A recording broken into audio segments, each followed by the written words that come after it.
Hello साथियों, नमस्कार। मैं पारस कुमार आप सभी का स्वागत करता हूं आपके अपने चैनल पारस फिजिक्स एजुकेशन में। आज इस क्लास में हम स्टडी करने वाले हैं पर्यावरण के मोस्ट इम्पोर्टेंट क्वेश्चन की, जो कि आपके एग्जाम में बार बार पूछे जाते हैं।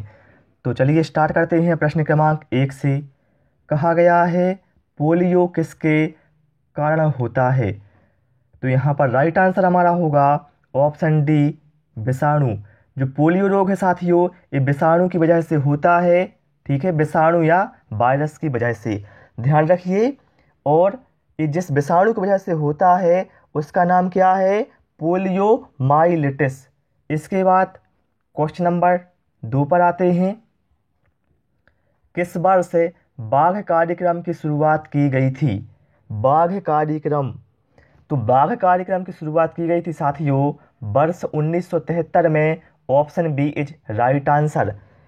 यह जो कार्यक्रम था, इसका उद्देश्य था बाघों को सुरक्षित एवं प्राकृतिक आवास प्रदान करना।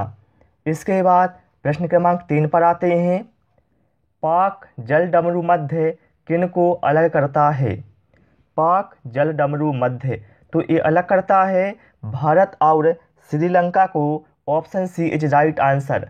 ठीक है, ये भारत के तमिलनाडु से अलग करता है श्रीलंका को। ओके, इसके बाद आते हैं प्रश्न क्रमांक 4 पर। और आप सभी से रिक्वेस्ट है साथियों, वीडियो पसंद आए वीडियो को लाइक करना, दोस्तों के साथ भी शेयर जरूर करना। निम्नलिखित में से कौन सा एक अभाव से होने वाला रोग है?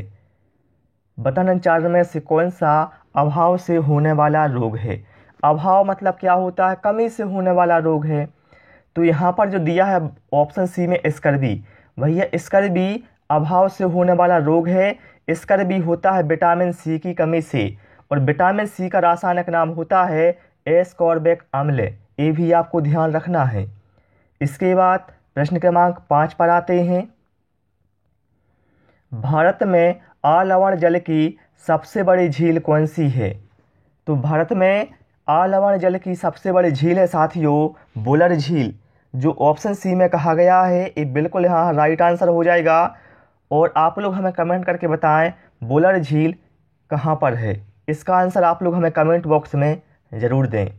इसके बाद प्रश्न क्रमांक 6 पर आते हैं। निम्न में से किस में कोलेस्ट्रॉल नहीं होता? तो यहाँ पर हम राइट आंसर क्या होगा?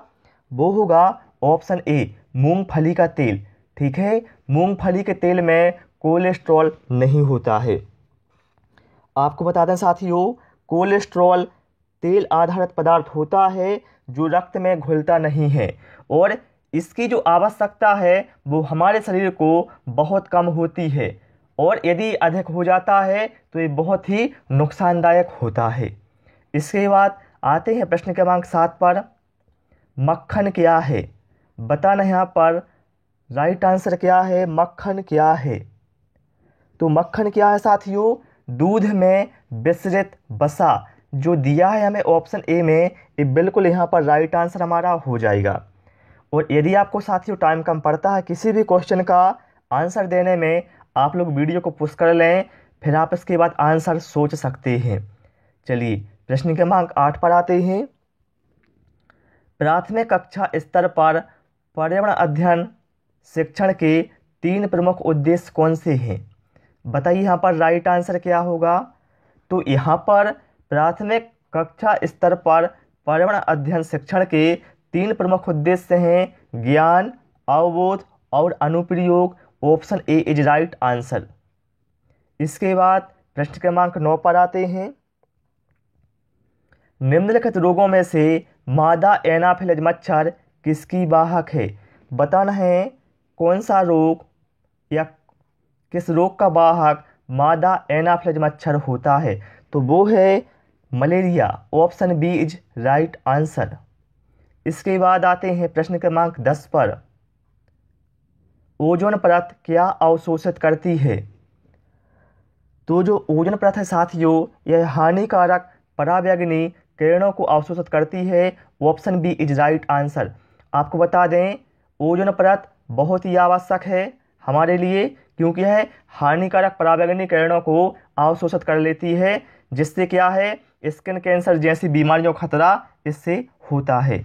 और जो ओजोन दिवस है ये मनाया जाता है 16 सितंबर को। और इसके साथ साथ ध्यान रखिए, ओजोन परत को CFC या क्लोरोफ्लोरोकार्बन से बहुत ही हानि हो रही है। इसके बाद प्रश्न क्रमांक 11 पर आते हैं। डायनासोर थे, बताना है यहाँ पर राइट आंसर क्या होगा। तो डायनासोर क्या थे साथियों, सरीसृप जीव थे जो विलुप्त हो गए। Option D is right answer. और आपको बता दें, इनकी जो विलुप्ति होने का मेन रीजन है वो ऐसा माना जाता है कि उनके आकार के अनुसार इन्हें पर्याप्त मात्रा में भोजन नहीं मिलना। ओके। इसके बाद प्रश्न क्रमांक 12 पर आते हैं।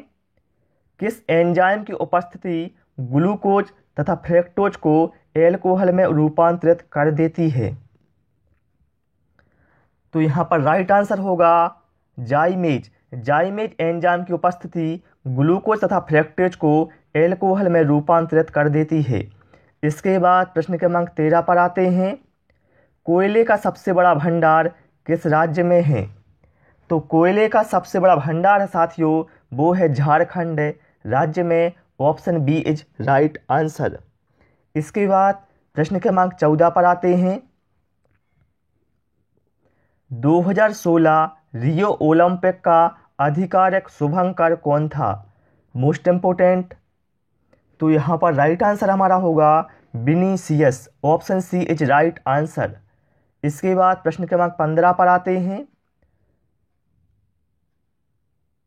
पूर्वी भारत के सुंदरवन एक उदाहरण है, बताना यहाँ पर राइट आंसर क्या होगा।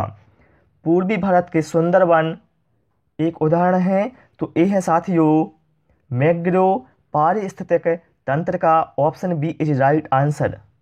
ठीक है। चलिए प्रश्न क्रमांक 16 पर आते हैं। निम्नलिखित में से कौन सा जल जनित बीमारी है। बताना इन चार में से कौन सी जल जनित बीमारी है।